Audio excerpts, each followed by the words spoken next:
I'm going to show you something that I did. See? Kind of cute.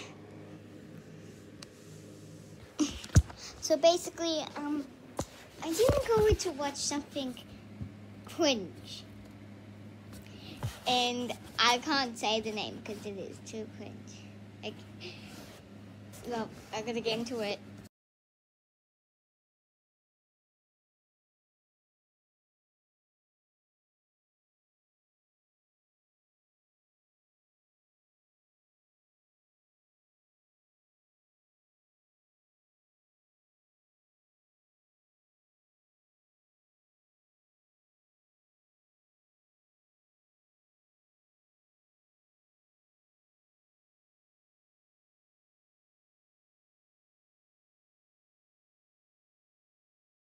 Forget the 3 o'clock twitch. Switch to Dailies Total One contact lenses for 16 hours of comfort.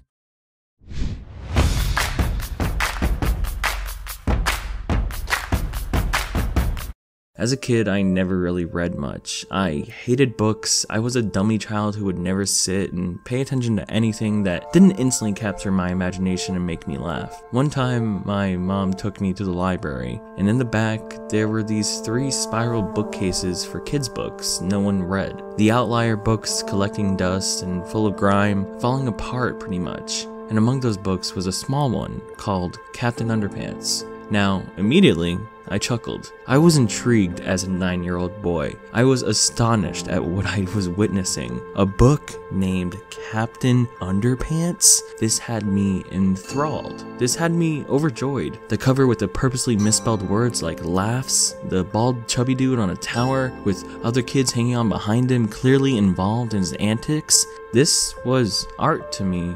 Instantly. This was something I could get behind as a kid. Over the course of all the years to come, I would read Captain Underpants up until high school. I would dive headfirst into these stories, every fresh, nuanced tale about our superhero and the kids in question, George and Harold. My favorite stories such as Captain Underpants and the preposterous plight of the purple potty people, or Captain Underpants and the wrath of the wicked wedgie woman, or my favorite one, Captain Underpants and the big bad battle of the bionic booger boy part 2, the revenge of the ridiculous robo boogers.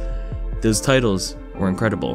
This series and its titles were art for a juvenile boy. These were everything. These were peak comedy. Every page was barely a paragraph. Some chapters even famous for being the shortest in the book. Some chapters were flip books, leading for you to flip the page back and forth to create the action. As a kid, can you just imagine this? Imagine being a 9-year-old boy. Imagine it, please. Just imagine it. Going to school every day, bored out of your mind. Everything sucks. You live in Florida. You're too poor for video games. Everything is just raining because you live in Florida, but yet you can read this, a juvenile fart potty filled humor classic series, something that actually makes you genuinely laugh as a kid, something that you feel is yours and only yours. You feel like these stories are made for you, your stupid childish humor. You feel like you're the kid in these stories, changing the letters of the school tiles, pulling pranks on your annoying teachers. You feel like a kid.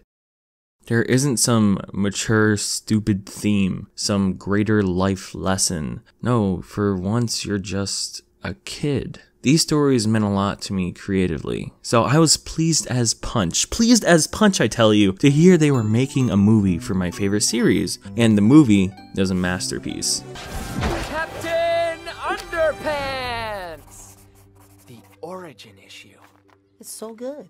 Out of every animated movie out there praised by the world, Spider-Verse, Lego Movie, they're nothing! They're nothing in the eyes of Captain Underpants, the first epic movie. This movie is incredible, a special, rare movie no one talks about. It's cinema at its finest, pure friendship, pure heroism, I love it! This movie is directed by the same director of Turbo, the guy that made the movie about the very fast snail.